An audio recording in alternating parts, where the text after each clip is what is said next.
이제 호세아가 오늘 이제 끝나요. 오늘 끝나고 물론 이제 우리 내일 새벽에 이제 끝나겠습니다만 이제 호세아 마치고 이제 아모스로 들어가요, 그죠? 아마 이제 여러분들도 느끼시겠지만 이제 말씀을 이렇게 우리가 호세아 그러면 좀 이렇게 어렵다, 막연하게 느껴지는 그런 구약 성경의 한 장이기도 한데 또 이렇게 보니까 여러분 호세아가 많이 친해졌죠. 그죠? 이제 많이 이렇게 가깝게 느껴지는 것 같아요. 그래서 어떤 우리 권사님도 그런 얘기 하시더라고요. 목사님, 정말 수십 년 동안 신앙생활 하면서 또 말씀도 계속 읽고 이렇게 했는데 호세아가 이렇게 제 마음에 다가오기는 처음이라는 거예요. 이렇게 말씀을 보니까 호세아가 너무너무 마음에 다가오더라는 거예요. 그래서 참 너무 좋습니다. 이렇게 우리 한 권사님이 그런 이야기를 하시더라고요. 그렇습니다. 성경을 우리가요 이제 정말 그냥 멀리서 보면 야, 그 뭐냐 이런 생각이 들지만 이제 그 속으로 들어가 보면요 이 안에 정말 주옥 같은 하나님의 말씀이 많이 들어 있고요. 구약이 그렇게 어렵지는 않아요. 사실은 구약이 보면 구약은 이야기들이 많기 때문에 구약이 어찌 보면 굉장히 재미있고요. 이제 눈이 이렇게 열리면 참 구약이 정말 흥미진진하고 그래서 참 재미있는 그런 책이기도 합니다. 물론 뭐 신약도 그렇습니다만 그래서 오늘은 이제 이 호세아서를 우리가 이제 14장 그래서 참 뿌듯하지 않아요. 한 권 뗐잖아요 지금 그죠? 그죠? 자, 오늘 그냥 우리 옆에 분을 이렇게 한번 축복합시다. 말씀 있는 자리가 복 있는 자리입니다. 오늘 호세아 떼는 날입니다. 할렐루야. 그래요. 차은 떼잖아요 우리가요. 이제 오늘 호세아를 이제 마지막 들어가면서 제가 이번 이제 요 몇 주 동안 계속적으로 호세아서를 같이 이제 묵상을 했어요. 우리 훈련생들하고도 같이 이제 묵상하고 새벽에도 나누고 우리 교육자들하고도 나누고 이제 계속 말씀을 요즘 그냥 호세아에 푹 빠져서 한 2주 정도 우리가 살았어요, 사실은. 그런데 제가 오늘 이 호세아서 여러분의 이해를 돕고 또 하기 위해서 호세아서 우리 묵상, 큐티 묵상 한 거를 한 분 집사님의 글을 여러분 읽어드릴게요. 여러분들이 호세아 묵상한 거하고 한번 이렇게 들어보시면서 저 말씀이 저렇게도 묵상이 되는구나 한번 여러분이 묵상한 거 한번 이렇게 생각해 보시면 좋겠어요. 호세아 11장 말씀을 12절에서 12장 14절 말씀 가지고 묵상했는데요. 아직도 통풍으로 시험 드는 나라는 제목으로 이제 말씀을 묵상했어요. 제가 한번 읽어드려 볼게요. 에브라임은 바람을 먹으며 동풍을 따라가서 아수르와 계약을 맺습니다. 번성한 에브라임은 내가 재물을 얻고 내가 수고한 모든 것 중에서 죄라 할 만한 불의를 내게서 찾아낼 자 없으리라고 말하여 하나님을 경록케 함이 극심합니다. 그러나 하나님은 천사와 기르고 울며 간구하였던 야곱을 만나 주셨던 베델을 말하시며 다시 하나님에게로 돌아오라고 하십니다. 이번 주일 성가대 찬양에 결석을 하였습니다. 한 주 걸러 서울 올라오는 아들이 친구를 만나고 밤늦도록 돌아오지 않고 새벽에 귀가한 아들을 붙들고 씨름하며 밤을 새워 기진맥진하여 기쁜 마음으로 찬양을 드리기가 어려워서 결석을 하고 예배만 참석하였습니다. 회사에서 극심한 스트레스를 받고 고통스러워하는 아들은 세상의 동료와 친구의 만남으로 스트레스를 풀기를 원했고 저는 주일 전 날은 반드시 12시 전에 들어와 주일 예배를 거룩하게 지키기를 늘 싸워왔습니다. 새벽까지 기다리다가 훈계하는 저에게 아들은 내가 돈 문제를 일으켰냐 여자 문제를 일으켰냐 내 안에 죄라 할 만한 불의가 어디 있느냐 말씀을 저에게 따졌고 저는 아들에게 여기까지 내 삶에 개입하여 사랑하시고 인내하시는 하나님의 은혜를 왜 아직도 못 깨닫느냐며 주일 하나 못 지키는 믿음을 지적하며 씨름하는 가운데 아침이 밝았습니다. 밤새 그러신가 봐요. 그래서 새벽이 밝았어요. 물론 서로의 깊은 대화를 통해 하나님이 회사의 어려움을 통해 아들에게 은혜의 시간을 주시려나 보다 하며 낮아진 아들의 마음 가운데 은혜 주실 하나님을 소망하고 이제 매일 아들에게 보내주는 말씀이 보이고 들리겠구나 하는 기대가 생긴 것도 사실이었습니다. 그러는 가운데 오늘 본문을 묵상하며 저에게도 같은 죄가 있음을 보게 되었습니다. 열심히 사회훈련을 받겠다고 작정하고 제가 개인적으로 하고 있는 경제적인 일을 훈련 기간 동안 중단하고 마음 다하고 열심 다하여 이 훈련을 받고 매진하고자 했었습니다. 세상의 소식도 되도록 끊고 집중만 하려고 했습니다. 그러나 열매는 보이지 않고 마음만 계속 다칠 때에 동풍에서 불어온 바람이 저를 흔들었습니다. 훈련에만 매진하던 시간이 느슨해진 틈을 타며 세상의 소식들이 들리기 시작했습니다. 친구 누구는 부동산 투자를 해서 부자가 되었다, 누구는 어떤 투자를 해서 어찌 되었다 등등 훈련에 매진한다고 생각하고 매일매일 말씀과 섬김만 하며 세상의 소식에 둔감하다가 눈을 떠보니 세상은 에브라임의 번영이 보였습니다. 그때 나의 마음은 하나님 곁에 붙어서 말씀으로 충만한 게 얼마나 은혜인지를 각성하는 게 아니고 나 뭐 하는 거지? 경제활동 다 접고 열매도 없는 이 일에 왜 매달려 이렇게 힘들게 사는 거지? 라며 시험이 들고야 만 것입니다. 내가 수고한 모든 것 중에서 죄로 할 만한 불의가 내게 있느냐며 하나님께 묻고만 싶어졌습니다. 그러나 오늘 말씀은 자기의 죄를 깨닫고 천사와 씨름하여 결국 하나님을 만나고 제단을 쌓은 야곱을 보여줍니다. 열매가 없는 것은 내 교만을 꺾으시는 하나님의 인도하심이고 그럼에도 불구하고 너에게 맡겨진 일을 감당하고 나가야겠냐고 다시 한번 물어보시는 하나님과 씨름하는 저의 모습입니다. 십자가의 길은 좁은 길이고 예수님을 따라가고자 하는 우리들은 이 좁은 길을 가야만 합니다. 세상의 동풍이 불고 세상 가치관으로 우리를 공격해도 우리의 살 길은 하나님께로 돌아가서 인애와 정의를 지키며 항상 나의 하나님을 바라야 합니다. 다시 한번 오답덩어리 세상 가치관의 숙제에 정답을 알게 하신 하나님만 믿고 나아갑니다. 적용을 이렇게 했어요. 조금만 흔들어도 아직 갈대처럼 흔들려지는 내 믿음 없음을 늘 회개하고 방학 동안 큐티에 더 매진하고 신앙서적을 매주 한 권씩 읽겠습니다. 아버지 하나님, 믿음 없음을 불쌍히 여겨 주시옵소서. 아직도 세상의 동풍을 그리워하는 저에게 말씀으로 늘 깨닫게 해주시고 든든한 반석 위에서 주님 명하신 일, 아주 작은 일에도 충성하는 자 될 수 있게 지켜주시옵소서. 아멘.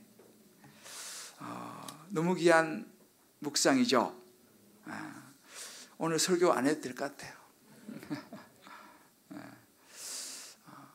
여러분, 이것이 이제 호세아서를 묵상한 우리 한 집사님의 묵상입니다. 참 감사한 것이 이제 우리 요즘 이번에 이제 사회훈련 이제 25명 수료하고 또 제자훈련 또 이제 이번에 수료 이제 하게 되는데요. 참 말씀 속으로 들어가서 이렇게 말씀과 더불어 신앙생활을 한다는 것이 얼마나 감사한지 참 요즘 제가 참 너무 좋아요. 너무 좋고 우리 이제 남자 우리 훈련생들도 정말 말씀을 깊이 보고 진짜 이제 말씀 안에서 우리가 이렇게 나누니까 참 얼마나 좋은지 모르겠어요. 저도 이제 목사가 된 지도 오래됐고 또 훈련을 한 지도 오래됐고 또 성경을 나름대로 이제 본 것도 오래됐는데 이렇게 말씀을 가지고 말씀 안에서 이렇게 나누는 것이 또 다른 큰 기쁨이 있어요. 우리 교육자들하고도 제가 이제 예전에는 주로 회의를 했어요. 회의를 많이 하면 회의가 들잖아요. 근데 요즘은 제가 회의는 뭐 별거 없어요. 그냥 뭐 특별한 회의 같은 거는 제가 뭐 그냥 보고서 보고 꼭 필요한 거 그냥 뭐 몇 가지 이야기하고 끝나고 우리가 모여서 보통 한 2시간 반 정도 한 3시간 사이에 말씀을 나눠요. 그래서 이제 이 호세아서 말씀을 가지고 이제 나누는데 굉장히 풍성하고 우리 교육자들도 말씀 속으로 들어가 가지고 정말 이렇게 하는 것이 너무 좋아요. 그래서 그 어느 때보다도 정말 그렇다, 말씀이 생명이다, 그런 생각을 요즘 참 많이 해보고 있습니다. 이 회복, 이 아모스의 미안합니다. 자꾸 내 마음이 지금 아모스에 가 있어가지고 호세아인데 벌써 이 아모스에 가 있어가지고 호세아. 호세아서의 이제 이 마지막은 이 회복이라는 이 주제로 이제 맞춰지게 되는데요. 어떻게 하면 회복이 일어날까? 이것이 이제 핵심입니다.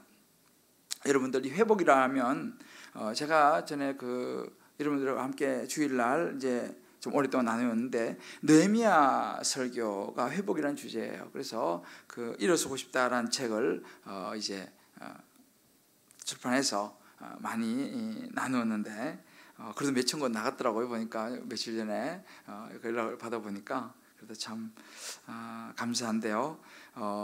이 회복이 어떻게 일어나느냐, 거기도 느헤미야도 마찬가지예요.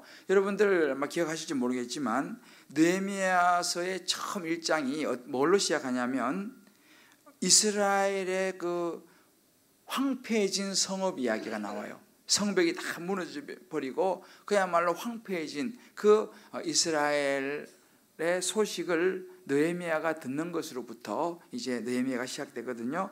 그러면서 느헤미야 1장 6절에 이런 구절이 있어요. 우리 이스라엘 자손이 주께 범죄한 죄들을 자복하오니, 이렇게 이제 이 느헤미야가 눈물을 흘리면 장면이 나오거든요. 근데 뭐냐면 이스라엘의 황폐해질 수밖에 없었던 이스라엘의 죄에 대한 부분들을 가지고 거기다가 자기도 포함시켜서 우리 이스라엘 자손이, 당신들, 사실 어찌 보면 이 느헤미야는요, 이 오랜 시간이 지났기 때문에 느헤미야가 직접적으로 그 이스라엘의 성벽이 회파되어지고 그런 큰 죄를 짓는 현장에는 느헤미야는 있지는 않았어요. 그러나 느헤미야가 그 이스라엘 백성들, 자기 조상들의 죄를 자기의 것으로 끌어안고 정말 그 성벽이 회파되어지고 무너진 그것을 자기의 것으로 끌어안습니다. 그러면서 우리 이스라엘 자손이 주께 범죄한 죄들을 자복하오니 하면서 이 회개와 이 눈물의 회개 기도를 드리면서 이 느헤미야가 시작돼요.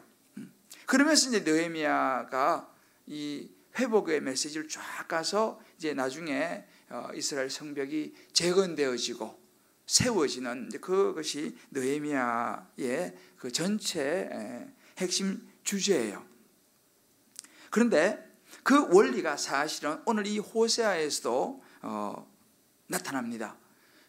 하나님께서, 제가 지난주에 말씀드렸죠, 호세아와 이 고멜이라는 몸을 파는 이 여자와 결혼을 하게 하고, 그래서 그 결혼의 과정을 통해서 하나님이 보여주시고자 하셨던 것이 무엇이냐, 내가 호세아가 고멜을 향하여 끊임없이 사랑하고 또 나가면 또 데려오고 하는 것처럼 내가 너희 이스라엘 백성을 향하여 이렇게 사랑한다, 끊임없이 죄 짓고 또 무너지고 하는 그런 고멜 같은 너희를 내가 사랑한다라는 메시지를 호세아의 결혼 생활을 통해서 하나님께서 보여주시는 거라고 제가 지난주에 말씀드렸죠. 그러면서 이제 이것이 결국 회복으로 이어진다라는 이 이제 말씀. 그래서 오늘 이 호세아의 마지막은요, 이스라엘 백성들이 어떻게 회복될 것인가, 그 회복에 대한 좋은 정말 내가 이스라엘에게 있을 것 같으리니 그가 백합화 같이 피겠고 레바논 백향목 같이 뿌리가 박힐 것이라. 그의 가지는 퍼지며 그의 아름다움은 감람나무와 같고 그의 향기는 레바논 백향목 같으리니 그 그늘 아래에 거주하는 자가 돌아올지라. 그들은 곡식같이 풍성할 것이며 포도나무같이 꽃이 필 것이며 그 향기는 레바논의 포도주같이 되리라. 아멘. 이렇게 이스라엘 백성들이 가시와 은근키로 뒤집혀 있는 이스라엘 백성들의 그 죄 때문에 정말 이스라엘, 지난주에 말씀드렸잖아요, 이 호세아가 이스라엘 백성들이 막 하나님께서 복주셔서 번영하고 정말 풍성해지니까 하나님을 잊어버리고 자기들의 왕궁을 세우고 자기들을 위해서 금송아지 우상을 만들고 또 자기들의 이름을 내고 그렇게 하나님을 떠나버린 이스라엘 백성들, 그 결과로 가시와 은건키가 자라나서 궁극적으로 이제 멸망을 맞이하게 되는 그런 것. 그래서 아수르에게 이제 멸망을 한다 그랬지 않습니까? 그런 아수르에게 멸망을 당해버리는 이제 이 북이스라엘, 그 이스라엘이 이렇게 회복될 것이다 라고 하나님께서 오늘 이 말씀을 통해서 말씀하시는 거예요. 이렇게 회복될 것이다. 그러면 어떻게 회복됩니까? 어떻게 해야 회복이 됩니까? 라고 하는 그 메시지를 주는 게 오늘 이 14장 앞부분이에요. 이렇게 하면 너희가 회복될 것이고, 그러면 제가 좀 전에 읽어드린 것처럼 정말 그런 아름다운 회복의 모습이 나타날 것이다 라고 하는 것이 오늘 이 14장 마지막 부분인데요. 그러면 어떻게 가능한가? 회복이 어떻게 해야지 회복이 되는가? 이 부분을 이야기해 주고 있습니다. 그래서 오늘 이 말씀을 저와 여러분이 잘 아주 좀 복잡한 것 같지만 단순한데 이 말씀을 잘 붙잡고 정말 저와 여러분 우리의 삶에 또 우리의 가정과 또 우리 자녀, 우리의 직장, 사업 모든 부분에 있어 가지고 회복을 경험하시게 되시기를 주의 이름으로 축복합니다. 자, 그러면 우리가 어떻게 하면 회복이 되느냐? 오늘 우리 1절 말씀 같이 한번 자막 한번 띄워줘 보세요. 자, 1절 같이 읽어보시면 시작.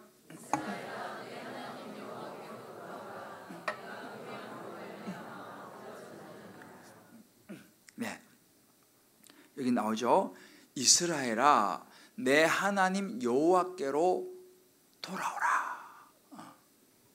너가 불의함으로 말미암아 엎드려졌는데 이제는 하나님께로 돌아오라. 불의함으로 엎드러진 그 상황을 빨리 깨닫고 하나님께로 돌아오라는 것입니다. 이게 심플해요. 하나님께로 돌아와라. 그러면 회복될 것이다. 그런데 그러면 돌아오는 것이 무엇이냐? 어떤 구체적인 과정을 통해서 우리가 하나님께 돌아갈 수 있느냐? 이것이 2절의 말씀이에요. 자, 2절 띄워줘 봐요. 같이 읽어봅시다. 시작. 너는 말씀을 가지고 여호와께로 돌아와서 아뢰기를 모든 불의를 제기하시고 선한 바를 받으소서. 우리가 수송아지를 대신하여 입술의 열매를 주께 드리리이다. 아멘. 여러분, 이 구절을 가만히 보세요. 너는 말씀을 가지고 여호와께로 돌아와서, 제가 오늘 사실 시간 있었으면 이걸 영어로 띄우면 되게 쉬운데 이 한국말은 이게 조금 헷갈려요. 이 말씀이라는 게 뭐냐? 그죠? 너는 말씀을 가지고 여호와께로 돌아와서 이렇게 말하는데, 여기서 말하는 말씀이라는 것은 하나님 말씀을 의미하는 게 아니에요. 여기서 말씀이라는 것은 우리의 이야기입니다. 그럼 우리의 어떤 이야기냐? 이 영어로는 이렇게 나와요. Bring your confession이에요. 너의 고백들을 가지고 와라. 이렇게 말합니다. 이 말씀은 confession입니다. 고백들이에요. 너의 고백들을 가지고 return to the Lord. 하나님께로 너의 고백들을 가지고 돌아오라. 이렇게 말합니다. 그러면 여기서 말한 너의 말씀, 이게 confessions, 이 고백들이, 이 고백이 뭐냐를 얘기하는데 뭐냐면 forgive all our sins. 모든 우리의 죄들을 용서하여 주옵소서. And graciously receive us. 주님 은혜를 베푸셔서 우리를 받아주십시오. 라고 하는 이 말씀을 가지고, 그죠?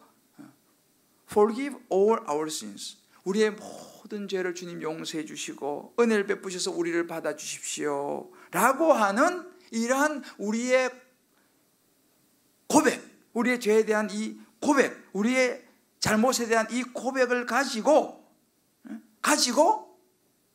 Return to the Lord. 하나님께로 돌아와라. 이렇게 말하는 것입니다. 그러면 어떤 일이 벌어질 것이냐? 여기서 다시 한번 띄워줘 봐요.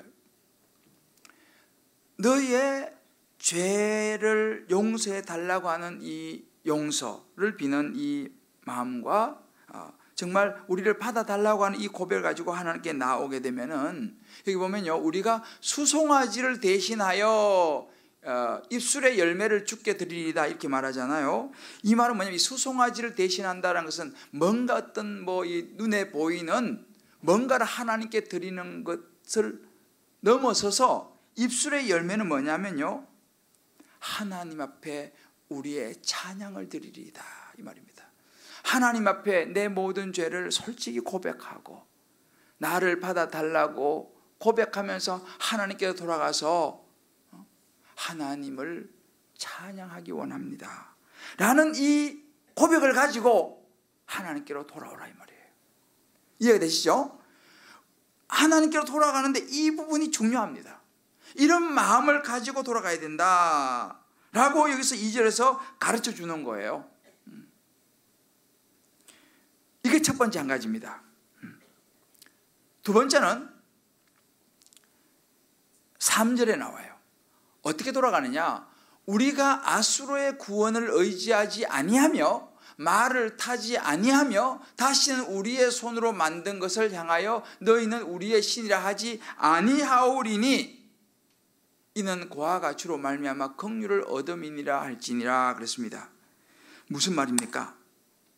다시는 내가 아수르의 구원을 의지하지 않겠습니다. 아수르는 뭐예요? 우리에게 눈에 보이는 좋은 것을 주고 편안함을 주고 정말 우리가 원하는 것을 다 채워줄 것 같은 그런 그 강대국의 힘, 돈이요, 명예요, 권력이요, 이런 것들이 이 아수르입니다. 돈, 명예, 권력, 그런 것들이 나를 구원하지 않는다는 것을, 그들이 제공하는 이 말과 같이 좋은 것을 내가 이제는 그것을 타지 않으리라는, 그리고 내가 원해서 나를 위하여 내가 만든 그 우상, 신, 그래서 내가 그걸 따르지 않겠다고 하는 이 결심을 가지고 겸손하게 내가 고아와 같은 처지에서 하나님의 긍휼을 입는다는 것을 깨닫고 겸손하게 하나님께 나아가는 것, 이것이 돌아오는 과정의 모습입니다. 이 두 가지예요. 이해가 되세요? 하나님 앞에 내 죄를 용서를 빌고 겸손하게 주님께 돌아오는 거하고, 하나는 이제 적극적으로 버리는 거예요. 내 우상, 내가 의지하는 세상의 아수로, 모든 이런 것들, 말 타고 하는 이런 것, 좋은 이런 모든 것들, 이런 것들을 이제는 내가 다 제하고, 이제 하나님, 내가 주님 겸손하게 하나님께 나아갑니다 하고 하는 이 자세가 필요하다. 그럴 때에 하나님께서 뭐라고 말씀하시냐며, 그럴 때에 너희의 반역을 내가 고치겠다 그랬어요. 내가 그들의 반역을 고치고 기쁘게 그들을 사랑하겠다 그랬습니다. 그러면 나의 진노가 그에게서 떠날 것이다. 정말 하나님은요, 굉장히 자세하게 구체적으로 우리에게 가르쳐줘요. 그냥 막연히 돌아오는 것이 아닙니다. 이것이 호세아 6장 1절에 보면 여러분이 잘 많이 들으시겠지만, 찢으셨으나 도로 낫게 하실 것이요 치셨으나 싸매어 주실 것이다 라고 약속하신 이 약속이 바로 이 맥락입니다. 당연히 이제 우리가 이렇게 하나님께 돌아가게 되면 하나님의 진노가 떠날 것이고, 정말 사막에 이슬이 내려가지고 식물이 살아나듯이 하나님의 은혜와 복이 이스라엘 백성들 위해 베풀어질 것이다. 그래서 백합화처럼 아름답게 백향목처럼 견고하게 자라도록, 그리고 많은 열매를 맺게 될 것이다. 주님께서 말씀하셨습니다. 자, 우리 옆에 분에게 이렇게 한번 축복합시다. 우리가 이렇게 돌아가면 하나님이 우리를 다시 회복시키시고 축복하십니다.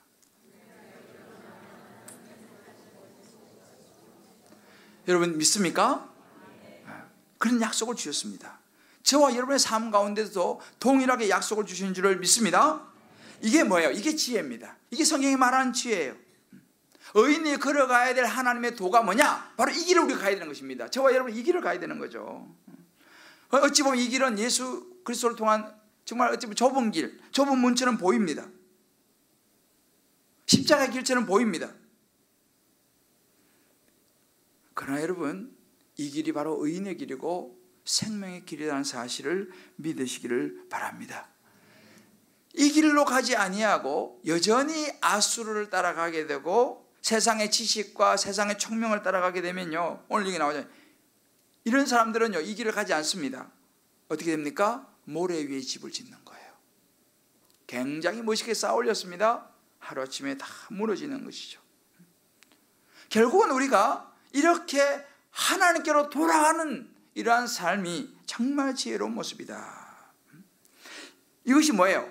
고멜을 향하여 호세아를 통해서 계속적으로 주시는 하나님의 메시지입니다. 근데 우리는 어떻습니까? 우리는요, 이 호세아 13장 6절에 우리가 이제 어제 제가 우리 이거 좀 나눴지만 13장 호세아 13장 6절 한번 읽어봅시다. 우리 성경 가져오신 분들 같이 한번 읽어봅시다. 호세아 13장 6절 다 시작.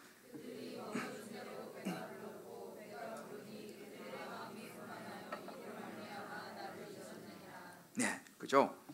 그들이 먹여준 대로 배가 불렀고 배가 부르니 그들의 마음이 교만하여 이로 말미암아 나를 잊었느니라 그랬어요. 이게 이스라엘 백성의 모습이고 우리의 모습이에요. 우리가요, 배가 부르잖아요. 조금 일이 잘 풀리잖아요. 그러면 우리가 교만해진다는 것입니다. 교만해지면 어떻게 되냐? 하나님을 잊어버리게 된다는 거예요. 이게 사람입니다. 그래서 정말 일이 너무 잘 풀려도 사실은 위험합니다. 왜요? 배가 부르면 나도 모르게 기도의 자리가 멀어지고 말씀이 잘 들어오질 않아요. 그 참 이상하죠, 그죠? 그 참 이상해요. 근데 그게 우리의 모습이에요. 그것이 교만이라는 거죠. 배가 부르니까, 일이 잘 풀리니까, 기도가 응답되고 나면 그 다음부터 말씀이 잘 안 들어와요. 이게 이스라엘 백성의 모습이다 그랬어요. 이게 교만이고 하나님을 잊어버리는 것이다, 이렇게 말합니다. 여러분이 아마 보셨겠습니다만, 제가 우리 묵상 간증을 보니까 한 사람이 자기의 하나님을 믿으면서도 성공 우상을 쫓았던 그 시절 이야기를 이제 간증을 하고 있어요. 여러 가지 어린 시절에 술 주정하는 아버지 밑에서 참 이렇게 자라면서 굉장히 어렵게 자랐는데, 그러니까 이 사람은 무슨 생각이 있으면 공부만 열심히 하면 성공할 수 있다 생각한 거예요. 내가 이 지긋지긋한 집을 내가 벗어나기 위해서는 내가 공부만 열심히 해서 성공하면 나는 이 집에서 벗어날 수 있다라고 생각하고, 화목한 가정과 공부 잘하고 예쁜 친구가 저의 우상이 되었습니다. 이게 우상이 된 거죠. 그래 내가 이 일은 탈피할 수 있다. 그래서 정말로 공부를 열심히 했던가 봐요. 대학에 진학하고 교회를 다니면서도 졸업 후에는 안정적인 직장이 저의 우상이 되었습니다. 그렇게 나의 하나님이여 내가 주를 아나이다 고백을 하면서도 세상 성공을 위하여 달려가고 있을 즈음 저의 육이 무너지는 사건이 찾아왔습니다. 사마리아 송아지가 산산조각이 나는 것처럼 원추각막이라는 병으로 실명할 수 있다는 진단을 받게 된 것입니다. 앞을 볼 수 없다는 것이 제겐 큰 시련이었습니다. 실명을 늦출 수 있는 특수 렌즈를 맞추기까지 몇 주가 걸렸는데 암흑 속에서 지내는 같이 답답하고 괴로운 시간이었습니다. 그때까지 저는 부지런하고 성실하게 잠시도 쉴 줄 모르며 일과 공부를 병행했는데 시야가 흐릿해지니 혼자 다닐 수도 없고 제가 할 수 있는 것이라고는 아무것도 없었습니다. 정말 열심히 살았잖아요. 부지런하고 성실하게 잠시도 쉬지 않고 그냥 일하고 공부하고, 렌즈를 맞춰도 잘 적응할 수 있을지 관건이었는데 하나님께 기도하며 기다리는 것 외에는 다른 방법이 없었습니다. 그렇게 잠잠히 하나님만 바라보는 시간 동안 많은 눈물을 쏟아냈고, 이 땅에서 성공이 목적이었던 저의 욕심과 우상을 잠시 내려놓을 수 있었습니다. 그렇게 의학의 힘으로도 막을 수 없는 실명의 진행이 하나님의 은혜로 1년 뒤에 멈추었고, 이 사건을 통해 어머니와 여동생이 그 당시 제가 다니던 교회에 출석하게 되었습니다. 노력한 만큼 성과가 눈에 보이고 즐거움과 보람도 이제는 교회 공동체 안에서 이제 느끼고 있습니다.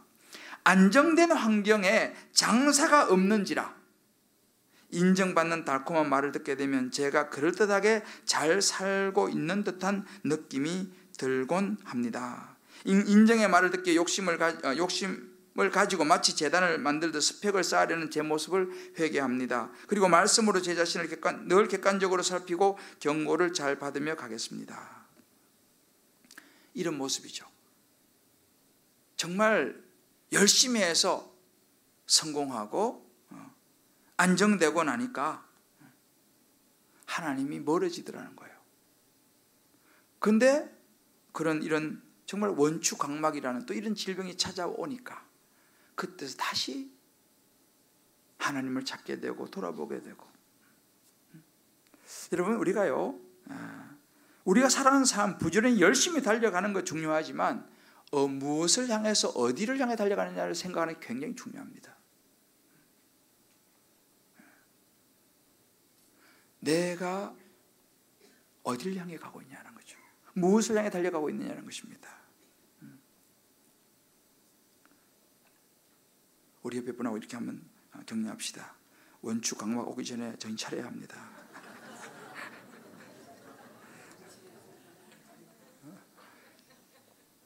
정말 그래요.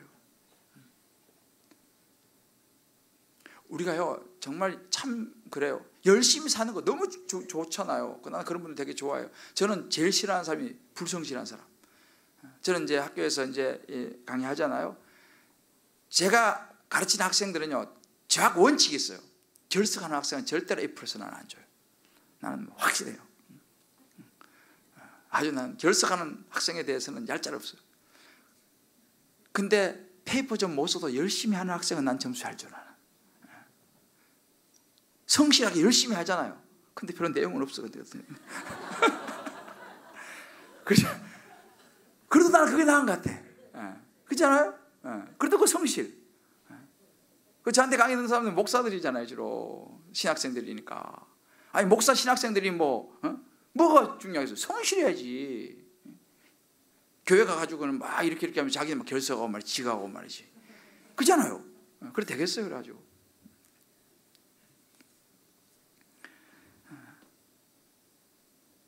우리가요, 그래서 좀 이 성실히 사는 거 난 너무 중요하다고 생각해요. 정말 성실해야 돼, 우리는. 그러나 성실에 숨겨져 있는 함정이요, 성실한 사람들은요, 자기 의가 되게 강할 가능성이 많아요. 왜? 내가 이렇게 열심히 성실하게 했는데, 내가 이렇게 열심히 했고 정말 누가 봐도 내가 이렇게 열심히 성실하게 해갖고 내가 오늘 이 자리까지 왔는데 라고 하는 이 의가요, 그런 사람을 사로잡을 가능성이 굉장히 많아요. 그래서 그런 사람들은 정말 좋은 반면에 그러한 교만과 자기의 올무에 걸릴 가능성이 많습니다. 그래도 게으른 것보다는 성실한 게 나아서. 그렇지만 오늘 이 이스라엘 백성들처럼 성실히 내가 모든 것을 다 이루었다라고 착각하게 만드는 쪽으로 흘러가면 안 된다는 것입니다. 좀 전에 이 간증을 나눈 이분처럼 되면 안 된다는 것이죠. 자, 그럼 우리가 어떻게 할 것인가 말이죠. 어떻게 할 것인가? 저는 요즘 참 우리 다른 이야기 할 것 없어요. 우리 교회 집사님들이 참 정말 말씀 묵상을 너무 잘하고 있기 때문에 제가 한 집사님의 이 말씀 묵상을 좀 한번 읽어드릴게요. 어떻게 하면 되느냐? 아브라함과 롯에 대한 부분들을 묵상했는데요. 앞부분 좀 생략하고, 지금 살고 있는 이 집은 내가 결혼 생활 후 11번째로 이사하여 살고 있는 집이다. 중간중간 돈에 눈이 어두워 아이들 교육 환경을 좋게 하고자 이사를 하였지만 그러던 중 낭패를 보고 잘못된 집으로 이사를 하는 바람에 3개월 정도만 살다가 갑작스럽게 이사를 하게 된 경우가 있은 후에는 모든 주권을 주님의 손에 맡긴 채 살게 되었다. 지금의 잠실로 이사 오게 된 것도 하나님의 기도 응답임을 나는 알기에 지난 교회의 어려운 상황에서도 나름대로 고민을 했지만 나는 하나님이 보내주신 지금의 주님 기쁨의 교회에 대해 조금도 의심이나 걱정을 해본 적이 없다.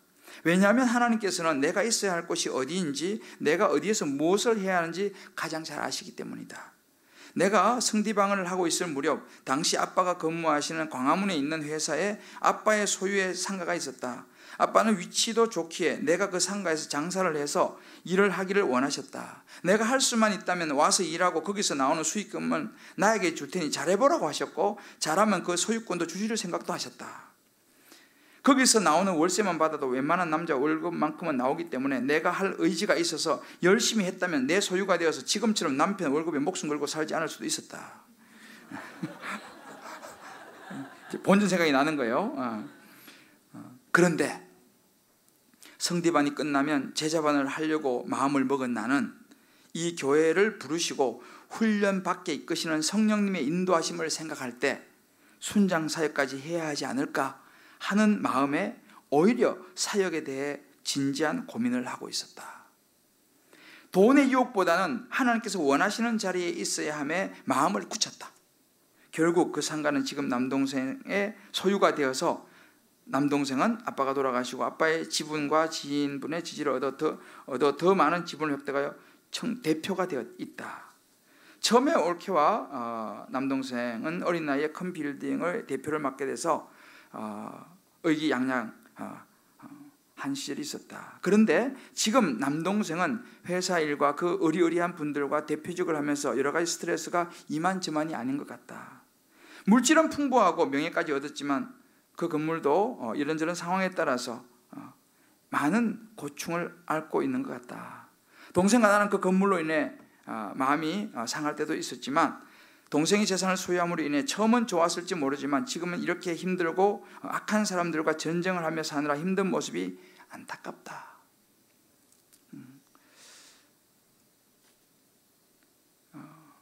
친정엄마와 남동생과 올케가 하나님을 믿을 수 있도록 사랑으로 섬기겠습니다. 주님의 말씀을 담대하게 전하겠습니다. 이렇게 적용을 했고요.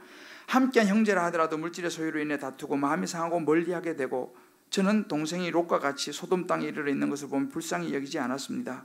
물질의 소유로 마음이 상하며 하나님의 약속을 보장을 받았다 하면서도 이기적인 저를 회개합니다. 제 안에 긍휼함이 없고 주님의 사랑이 부족함을 용서하여 주옵소서. 예수님의 이름으로 기도드립니다. 아멘. 이렇게 말씀 묵상하고 적용했어요. 강화분 그 상가 그거 이게 장난 아니잖아요. 예? 그거 있으면은 큰 소리 치며 살 수 있는데, 그죠? 남편 좀 뭐 헷갈려도 뭐 걱정하지 마 내가 이러면서 그렇게 할 수 있잖아요. 현실적으로 저는 이 묵상 적용을 보면서 야, 나라 그러면 그거 말이 광화문이지. 여러분 장난이 아니잖아요. 광화문이. 그죠? 근데 이 집사님이 하나님의 말씀을 선택했어요. 그리고 순장의 길, 그때는 순장이 될지 안 될지도 몰랐지만 성령님의 인도하심을 생각할 때까지 내가 이제 하나님의 사역해야 되지 않겠느냐, 그거 생각가지고 포기하고, 지금은 열심히 순장 사역하면서요. 여러분, 어느 길이 주님이 기뻐하는 길일까요? 어느 길이 남는 장사겠습니까? 여러분 잘 생각하셔야 돼요. 우리가 오늘 이 호세아서를 통해서 말씀하시는, 그럼 어떻게 우리가 회복이 될까? 우리 앞에 선택은 항상 놓여 있습니다. 하나님은 절대로 우리를 강압적으로 어떻게 하지 않아요. 안타까워하시지.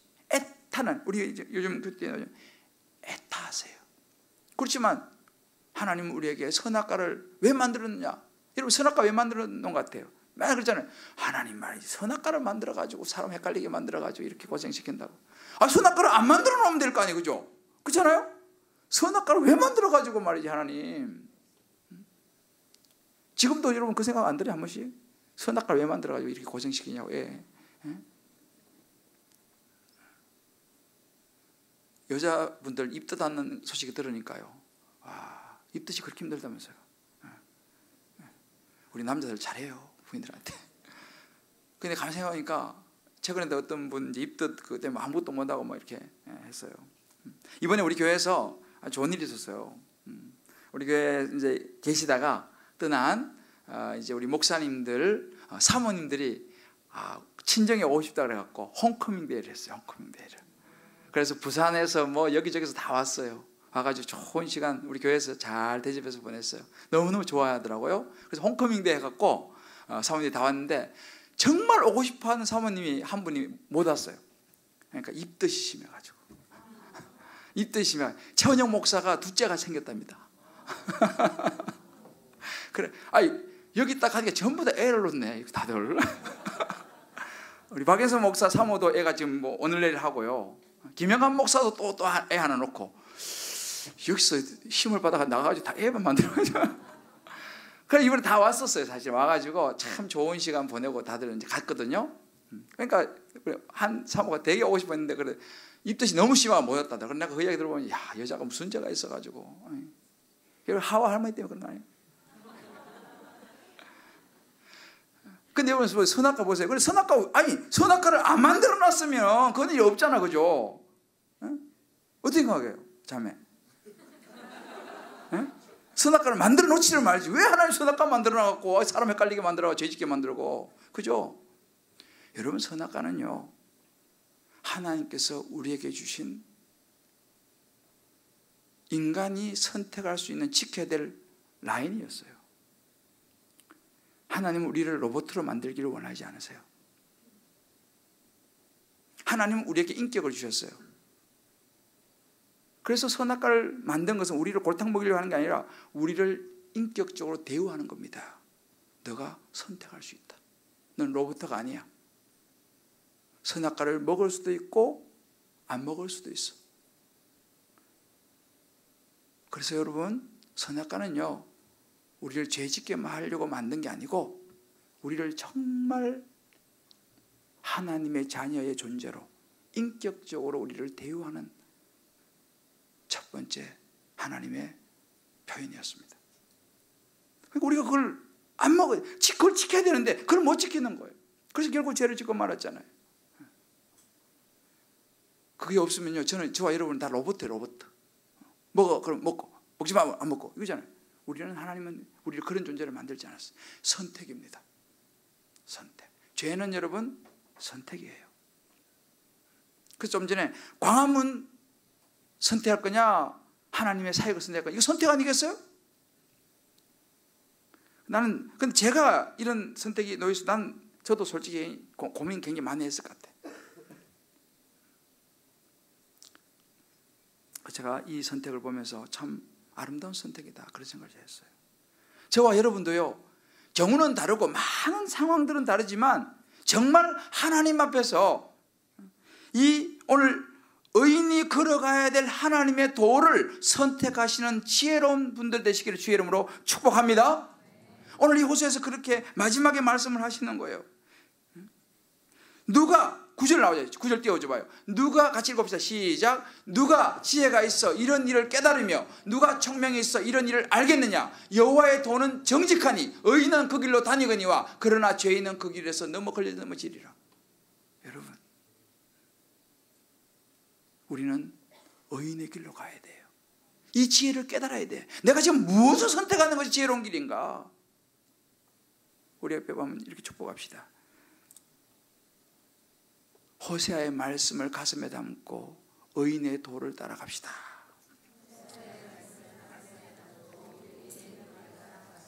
할렐루야. 제가 오늘 수요일날 오신 분들은 정말 수지 맞은 거예요. 사실은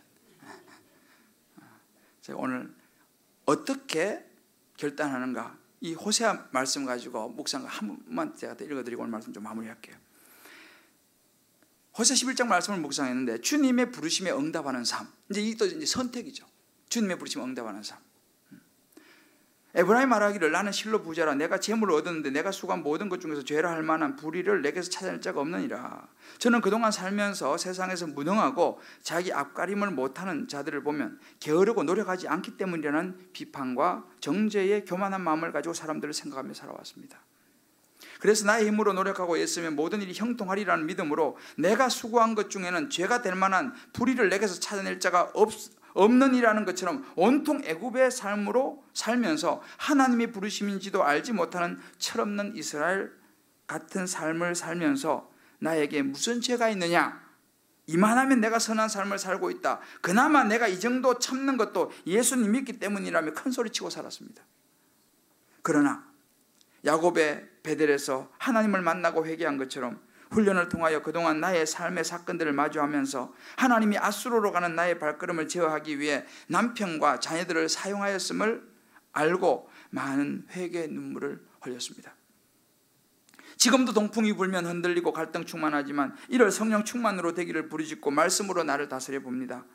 사역반을 마치면서 그동안 여러 가지 핑계로 뒤로 물러나 있었던 나의 마음을 이제는 주님이 인도하시는 대로 순종하는 마음으로 나아가고자 합니다.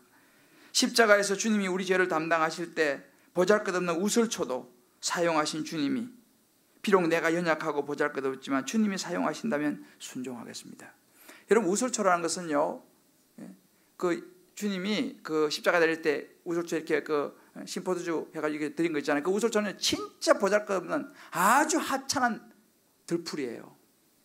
근데 그 우슬초가 쓰임받았다는 거 아니겠습니까? 그래서 십자가에 주님이 우리 죄를 담당하실 때 보잘것없는 우슬초도 사용하신 주님이, 비록 내가 연약하고 보잘것없지만 주님이 사용하신다면 순종하겠습니다. 내가 순종하면 그 다음이 주님이 먼저 가셔서 그 길을 예비하시리라 믿습니다. 사람이 마음으로 자기를 계획할지라도 그의 걸음을 인도하시는 이는 여호와시니라. 내가 수고한 모든 것이 주님이 원하시지 않으시면 바람 앞에 겨와 같음을 알게 하시니 감사합니다. 주님이 돌이키라고 하실 때 이스라엘 백성들처럼 앗수로와 애굽에 의지하지 않게 하시고 바로 주님 앞에 돌아올 수 있는 지혜의 자녀가 되게 하옵소서. 이제 내가 감당해야 할 부분은 감사와 순종으로 감당하는 자 되게 하시고 여용치 않게 하옵소서. 모든 것 주님께 맡깁니다. 아멘. 할렐루야. 이게 바로 지혜의 의인의 도를 선택하는 사람이에요. 주님의 부르심에 내가 이제 응답하며 살겠습니다. 저와 여러분의 삶의 고백도 이런 고백이 되시기를 주의 이름으로 축복합니다. 우리 한번 이렇게 축복합시다. 주님의 부르심에 응답하는 삶이 지혜의 길입니다. 그것이 회복의 길입니다. 할렐루야. 우리 사랑하는 성도 여러분, 이제 우리가요 하나님께로 돌아갑시다. 우리의 약함 있는 그대로 주님 앞에 내어놓고, 하나님, 제가 이렇게 약해요. 제가 이렇게 동풍 조금 불면 또 동풍에 또 흔들리는, 애굽의 동풍에 흔들리고 애굽의 바람을 먹으며 사는 그런 존재입니다. 그러나 주님, 이제 제가 주님 앞에 돌아가서 정말 나의 컨페셔널을 가지고, 나의 고백을 가지고, 나의 약함에 대한 용서에 대한 이 고백을 가지고 하나님, 내가 주님께 돌아갑니다. 그리고 내가 주님을 찬양하며 살기 원합니다. 주님께서 말씀하셨어요. 호세아 6장 9절에 나는 인애를 원하고 제사를 원하지 아니하며 번제보다 너가 나를 아는 것을 원하노라. 여러분, 우리 눈에 보이는 앗수로 의지하지 말고요, 나를 멋지게 만들어주고 나를 좋게 만들어줄 것 같은 애굽을 향하여 가지 않게 되기를 주의 이름으로 축복합니다. 제가 전에 얘기했잖아요. 내 안에 갈아엎어야 될 부분이, 기경해야 될 부분이, 돌아서야 될 부분이, 아직도 내가 놓지 못하고 있는 부분이 뭔가, 이걸 우리가 오늘 이 시간 하나님 앞에 내어놓았으면 좋겠어요. 그리고 내가 이제 십자가는 순종입니다. 제가 늘 얘기하잖아요.